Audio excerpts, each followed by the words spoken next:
ಸಿಂಹ ರಾಶಿಯವರಿಗೆ ಮೇ ತಿಂಗಳಲ್ಲಿ ರಾಜಯೋಗ ಅನ್ನೋದು ತುಂಬ ಹತ್ತಿರದಲ್ಲಿದೆಯಾ? ಸಿಂಹ ರಾಶಿಯವರಿಗೆ ಮೇ ತಿಂಗಳಲ್ಲಿ ಆತ್ಮವಿಶ್ವಾಸಕ್ಕೆ ಸಿಗುತ್ತಾ ಜಯ? ಸಿಂಹ ರಾಶಿಯವರು ಮೇ ತಿಂಗಳಲ್ಲಿ ಈ ಒಂದು ಅದೃಷ್ಟನ ಕೈ ಬಿಡಕ್ಕೆ ಹೋಗಬೇಡಿ. ಆ ಅದೃಷ್ಟ ಏನು ಅನ್ನೋದನ್ನ ನಾನು ಹೇಳ್ತೀನಿ, ಬನ್ನಿ. ಜ್ಞಾನಾನಂದಮಯಂ ದೇವಂ ನಿರ್ಮಲಂ ಸ್ಫಟಿಕಾಕೃತಿಂ ಆಧಾರಂ ಸರ್ವ ವಿದ್ಯಾನಾಂ ಹಯಗ್ರೀವ ಉಪಾಸ್ಮಹೆ. ನನ್ನ ಸಮಸ್ತ ಆರಾಧ್ಯಂ ಚಾನೆಲ್ ವೀಕ್ಷಕರೆಲ್ಲರಿಗೂ ಕೂಡ ವಿಭಾ ಶೆಟ್ಟಿ ಮಾಡುವ ನಮಸ್ಕಾರಗಳು. ಮಾಸ ಭವಿಷ್ಯ ಕಾರ್ಯಕ್ರಮಕ್ಕೆ ತಮಗೆಲ್ಲರಿಗೂ ಸ್ವಾಗತ. ಈ ತಿಂಗಳು ಅಂದರೆ ಮೇ ತಿಂಗಳಲ್ಲಿ ಗ್ರಹಗಳ ಸ್ಥಾನಮಾನ ಹೇಗಿದೆ, ಯಾವುದೆಲ್ಲ ಗ್ರಹಗಳ ಬದಲಾವಣೆ ಆಗ್ತಿದೆ, ಇದರಿಂದ ದ್ವಾದಶ ರಾಶಿಗಳ ಮೇಲೆ ಏನೆಲ್ಲ ಪರಿಣಾಮ ಬೀರುತ್ತೆ ಅನ್ನೋದನ್ನ ನೋಡೋಣ, ಬನ್ನಿ. ಇನ್ನು ಗ್ರಹಗಳ ಸ್ಥಾನಮಾನ ಹೇಗಿದೆ ಅಂತ ನೋಡಿದ್ರೆ, ನೋಡಿ, ಕುಂಭ ರಾಶಿನಲ್ಲಿ ರಾಹು ಗ್ರಹ ಇತ್ತು ಅಂದರೆ ಮೀನ ರಾಶಿನಲ್ಲಿ ಶನಿ, ಬುಧ ಮತ್ತು ಕುಜ ಗ್ರಹಗಳಿದೆ. ಹಾಗೆ ಮೇಷ ರಾಶಿನಲ್ಲಿ ಸೂರ್ಯ ಗ್ರಹ ಇದ್ದರೆ ವೃಷಭ ರಾಶಿನಲ್ಲಿ ಶುಕ್ರ ಗ್ರಹ ಇದೆ.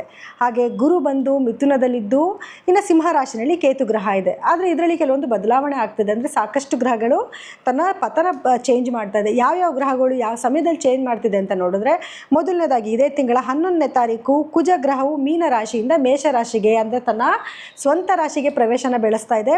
ಇನ್ನು ಮೇ 14ನೇ ತಾರೀಕು ಶುಕ್ರ ಗ್ರಹ ವೃಷಭ ರಾಶಿಯಿಂದ ಮಿಥುನ ರಾಶಿಗೆ ತನ್ನ ಪತನ ಬದಲಾಯಿಸ್ತಾ ಇದೆ. ಮಿಥುನ ರಾಶಿನಲ್ಲಿ ಆಲ್ರೆಡಿ ಗುರು ಗ್ರಹ ಇದ್ದು ಗುರುನ ಜೊತೆನಲ್ಲಿ ಶುಕ್ರ ಸೇರ್ಕೊಂತಿದ್ದಾನೆ. ಇದರಿಂದ ಒಂದು ಯೋಗನೇ ಕ್ರಿಯೇಟ್ ಆಗ್ತಾ ಇದೆ. ಇದರ ಜೊತೆಯಲ್ಲಿ 15ನೇ ತಾರೀಕು ಸೂರ್ಯ ಮೇಷ ರಾಶಿಯಿಂದ ವೃಷಭ ರಾಶಿಗೆ ತನ್ನ ಪತನ ಬದಲಾಯಿಸ್ತಾ ಇದ್ದಾನೆ. ಅದೇ 15ನೇ ತಾರೀಕು ಬುಧ ಗ್ರಹ ಕೂಡ ಮೀನ ರಾಶಿಯಿಂದ ಮೇಷ ರಾಶಿಗೆ ತನ್ನ ಪತನ ಬದಲಾಯಿಸ್ತಾ ಇದ್ದಾನೆ. ಹಾಗೂ ಎರಡು ಬಾರಿ ತನ್ನ ಪತನ ಬದಲಾಯಿಸ್ತಾನೆ. ಇನ್ನೊಂದು ಅಂದರೆ 23ನೇ ತಾರೀಕು ಕೂಡ ಮೇಷ ರಾಶಿಯಿಂದ ವೃಷಭ ರಾಶಿಗೂ ಕೂಡ ತನ್ನ ಪತನ ಬದಲಾಯಿಸ್ತಾ ಇದ್ದಾನೆ. ಇನ್ನು ಬುಧ ಗ್ರಹ ಕೂಡ 15ನೇ ತಾರೀಕು ಮೇಷದಿಂದ ವೃಷಭಗೆ ತನ್ನ ಪತನ ಬದಲಾಯಿಸ್ತಾ ಇದ್ರೆ ಇನ್ನೊಂದು ಬಾರಿ ಅಂದರೆ 23ನೇ ತಾರೀಕು ವೃಷಭದಿಂದ ಮಿಥುನ ರಾಶಿಗೂ ಕೂಡ ತನ್ನ ಪತನ ಬದಲಾಯಿಸ್ತಾ ಇದ್ದಾನೆ. ಸಿಂಹ ರಾಶಿಯವರಿಗೆ ಕೆಲವೊಂದು ಯೋಗಗಳಿದೆ ಈ ತಿಂಗಳಲ್ಲಿ ಅಂತ ನಾನು ಮೊದಲೇ ಹೇಳಿದ್ದೆ ಅಲ್ವಾ. ಸೊ ಏನ ಯೋಗಗಳು ಅಂತ ನೋಡಿದ್ರೆ, ನೋಡಿ, ನಿಮ್ಮ ರಾಶಾಧಿಪತಿ ಆಗಿರುವಂತಹ ಸೂರ್ಯಗ್ರಹ 9ನೇ ಮನೇಲಿ ಸಂಚಾರ ಮಾಡ್ತಾ ಇರಬೇಕಾದ್ರೆ ಒಳ್ಳೆ ಅದೃಷ್ಟಗಳನ್ನ ತಗೊಂಬಂದು ಕೊಟ್ಟಿದ್ದ. ಅಂದರೆ ಯಾರೆಲ್ಲ ಗೌರ್ಮೆಂಟ್ ಉದ್ಯೋಗಿಗಳು, ಯಾಕಂದರೆ ಸಿಂಹ ರಾಶಿನಲ್ಲಿ ಸಾಕಷ್ಟು ಗೌರ್ಮೆಂಟ್ ಉದ್ಯೋಗಿಗಳು ಜೊತೆಗೆ ರಾಜಕಾರಣಿಗಳು ಜಾಸ್ತಿ ಇರ್ತಾರೆ. ಜೊತೆಗೆ ಅಡ್ಮಿನ್ ಡಿಪಾರ್ಟ್ಮೆಂಟಲ್ಲಿ ಯಾರೆಲ್ಲ ವರ್ಕ್ ಮಾಡ್ತಿರ್ತಾರೆ ಅವರು ಆಲ್ಮೋಸ್ಟ್ ಸಿಂಹ ರಾಶಿಯವರು ಅಥವಾ ಸಿಂಹ ಲಗ್ನದವರೇ ಆಗಿರ್ತಾರೆ. ಸೊ ಅವ್ರಿಗೆಲ್ಲ ಒಂದು ಅದ್ಭುತವಾದ ಒಂದು ಸಮಯ. ಈ ಟೈಮಲ್ಲಿ ಒಳ್ಳೊಳ್ಳೆ ಅದೃಷ್ಟಗಳು ಹುಡ್ಕೊಂಡು ಬರೋದು, ಯಾವುದೋ ಒಂದೊಂದು ಕೆಲಸದ ಆಪರ್ಚುನಿಟೀಸ್ ನಿಮ್ಮನ್ನು ಹುಡ್ಕೊಂಡು ಬರುವಂಥದ್ದು. ಈಗ ಸೂರ್ಯ 9ನೇ ಮನೆಯಿಂದ 10ನೇ ಮನೆಗೆ ತನ್ನ ಸಂಚಾರನ ಬೆಳೆಸ್ತಿದ್ದಾನೆ.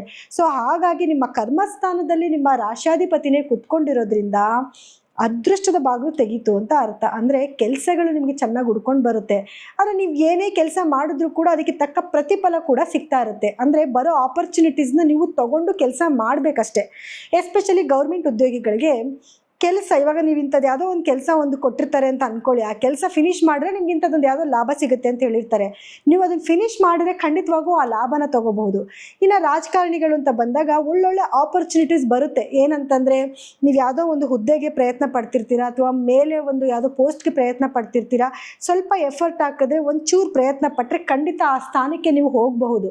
ಇದು ತುಂಬ ಒಂದು ಖುಷಿ ವಿಷಯ. ಯಾಕೆ ಅಂತಂದರೆ, ಎಷ್ಟೊಂದು ಜನಕ್ಕೆ ಒಂದು ಡ್ರೀಮ್ ಇರುತ್ತೆ, ನಾನು ಇದೇ ಆಗಬೇಕು, ನಾನು ಹಿಂಗೆ ಮಾಡಬೇಕು ಅಥವಾ ಒಂದು ಪ್ರಮೋಷನ್ ಸಿಗಬೇಕು ಅನ್ನೋ ಪ್ರಯತ್ನ ಅಂತೂ ಮಾಡ್ತಿರ್ತೀರ. ಅದಕ್ಕೆ ಅವಕಾಶ ಬಂದಿದೆ ಅಂತಂದಾಗ ಆ ಕೆಲಸನ ನೀವು ಮಾಡಿಬಿಟ್ರೆ ಖಂಡಿತವಾಗ್ಲೂ ಅದನ್ನು ನೀವು ಪಡ್ಕೊಳ್ಳೋ ಅಂತ ಒಂದು ಸಮಯ ಇದಾಗಿರುತ್ತೆ. ಸೊ ಹಾಗಾಗಿ ಅದೃಷ್ಟಕರವಾದ ಒಂದು ಸಮಯ ಇದು. ಇನ್ನು 11ನೇ ಮನೆಯಲ್ಲಿ ಶುಕ್ರ ಮತ್ತು ಗುರುವಿನ ಸಂಯೋಗ ಆಗ್ತಿದೆ. ಅಂದರೆ ಇದಕ್ಕೆ ನಾವಂತೀವಿ ಗಜಲಕ್ಷ್ಮಿ ರಾಜಯೋಗ ಅಂತ.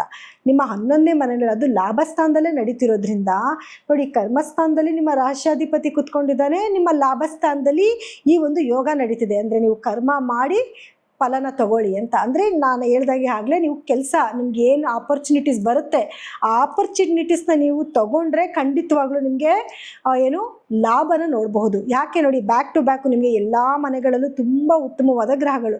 9ನೇ ಮನೇಲಿ ಕುಜ ಕುತ್ಕೊಂಡಿದ್ದಾನೆ. ಈಗ 10ನೇ ಮನೆಯಲ್ಲಿ ನೋಡಿದ್ರೆ ಸೂರ್ಯ ಕುತ್ಕೊಂಡಿದ್ದಾನೆ. ಜೊತೆಯಲ್ಲಿ ಬುಧ ಕೂಡ ಸೇರ್ಕೊತಾನೆ. ಬುಧಾದಿತ್ಯ ಯೋಗ ಕೂಡ ನಡೀತಾ ಇದೆ. ಅದ್ರ ಜೊತೆಯಲ್ಲಿ ನಿಮಗೆ 11ನೇ ಮನೆಯಲ್ಲಿ ಲಾಭಸ್ಥಾನದಲ್ಲಿ ಗುರು ಮತ್ತು ಶುಕ್ರರ ಒಂದು ಸಂಯೋಗ ಕೂಡ ಆಗ್ತಾ ಇದೆ. ಸೊ ಹಾಗಾಗಿ ಈ ಬ್ಯಾಕ್ ಟು ಬ್ಯಾಕ್ ಎಲ್ಲ ಅದೃಷ್ಟನೂ ಬರ್ತಾ ಇದೆ, ಕೆಲಸನೂ ಬರ್ತಾ ಇದೆ, ಮಾಡಿದ ಕೆಲಸಕ್ಕೆ ತಕ್ಕ ಪ್ರತಿಫಲನೂ ಕೂಡ ಸಿಗ್ತಾ ಇದೆ.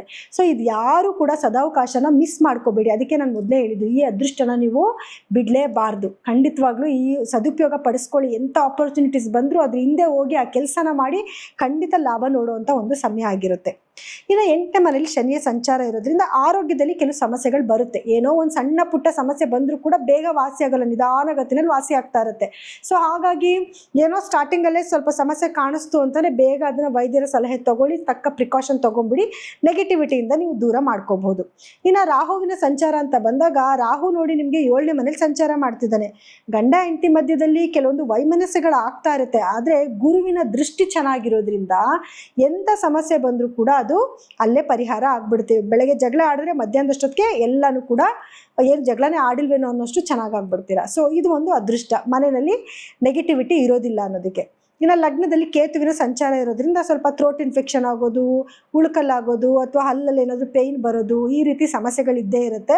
ಸೊ ಅದಕ್ಕೂ ಕೂಡ ನೀವು ಆವಾಗಿಂದ ಅವಾಗೆ ಟ್ರೀಟ್ಮೆಂಟ್ ತೊಗೊಂಡ್ರೆ ಆ ಬಾಧೆನೂ ಕೂಡ ನೀವು ಅನುಭವಿಸೋಂಗಿರಲ್ಲ. ಒಟ್ಟಾರೆಯಾಗಿ ಹೇಳಬೇಕು ಅಂದರೆ ಸಿಂಹರಾಶಿಯವರಿಗೆ ಎಲ್ಲ ರೀತಿಯಿಂದ ಒಂದು ತುಂಬ ಅತ್ಯುತ್ತಮವಾದ ಒಂದು ಸಮಯ ಆಗಿದೆ. ಇನ್ನು ವಿದ್ಯಾರ್ಥಿಗಳು ಅಂತ ಬಂದಾಗ ಎಜುಕೇಷನಲ್ಲಿ ಬಹಳಷ್ಟು ಮುಂದಿರ್ತೀರ, ಸ್ವಲ್ಪ ಓದಿದ್ರು ಕೂಡ ಖಂಡಿತವಾಗ್ಲೂ ಒಳ್ಳೆ ಮಾರ್ಕ್ಗಳನ್ನ ತೊಗೋಬೋದು. ಇನ್ನು ಉದ್ಯೋಗಸ್ಥರು ಅಂತ ತೊಗೊಂಡ್ರೆ ಉದ್ಯೋಗಸ್ಥರಿಗೂ ಕೂಡ ಉತ್ತಮವಾದ ಸಮಯ. ಕೆಲಸ ಕಷ್ಟಪಟ್ಟು ಶ್ರಮಪಟ್ಟು ಕೆಲಸ ಮಾಡಿದ್ರೆ ಒಳ್ಳೆ ಪ್ರತಿಫಲ ನೋಡುವಂಥ ಒಂದು ಸಮಯ ಆಗಿರುತ್ತೆ. ಸೊ ಇನ್ಯಾರೆಲ್ಲ ಔಟ್ ಆಫ್ ಕಂಟ್ರೀಸ್ಗೆ ಹೋಗಬೇಕು ಅಂದ್ಕೊಂಡಿರೋರಿಗೆ ಒಳ್ಳೆ ಅವಕಾಶಗಳು ಸಿಗುತ್ತೆ, ಅಥವಾ ಇಲ್ಲಿಂದನೇ ಔಟ್ ಆಫ್ ಕಂಟ್ರೀಸ್ಗೆ ಕೆಲಸ ಮಾಡ್ತೀನಿ ಅನ್ನೋರ್ಗೂ ಕೂಡ ಒಳ್ಳೆ ಅವಕಾಶಗಳು ನಿಮಗೆ ಒಲಿದು ಬರುತ್ತೆ. ಸೊ ಬಂದಿರುವಂಥ ಅವಕಾಶಗಳನ್ನು ಯಾವುದೂ ಬಿಡ್ದಿರ ಸದುಪಯೋಗ ಪಡಿಸ್ಕೊಳ್ಳಿ.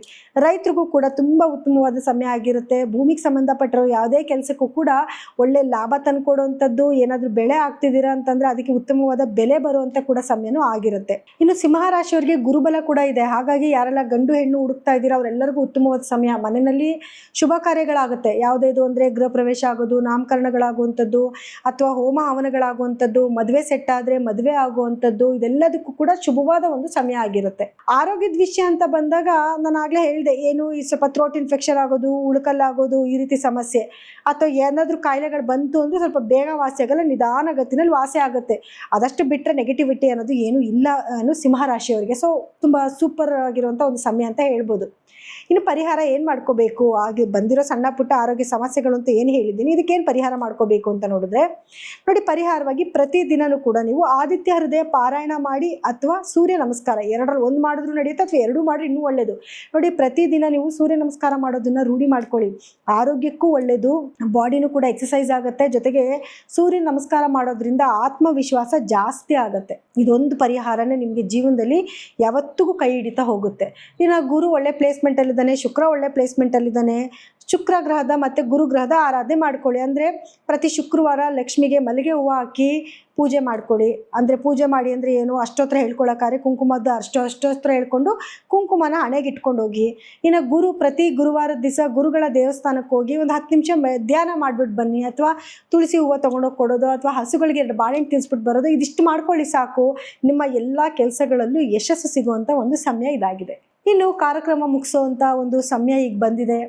ಆದರೆ ಒಂದೇನು ಅಂತಂದರೆ, ಕೆಲವ್ರದ್ದು ಕಮೆಂಟ್ಸ್ ನೋಡ್ತಾ ಇರ್ತೀನಿ. ಕಮೆಂಟ್ಸಲ್ಲಿ ಏನು ಅಂತಂದರೆ, ಕೆಲವರು ನೆಗೆಟಿವಿಟಿ ಹಾಕ್ತಿರ್ತಾರೆ, ಕೆಲವರು ಪಾಸಿಟಿವ್ ಆಗಿ ಹೇಳ್ತಿರ್ತಾರೆ. ಈಗ ನಾನು ಹೇಳಿರೋ ಫಲಗಳಲ್ಲೂ ಕೂಡ ಕೆಲವು ಪಾಸಿಟಿವ್ ನೆಗೆಟಿವ್ ಎರಡೂ ಕೂಡ ಇದ್ದೇ ಇರುತ್ತೆ.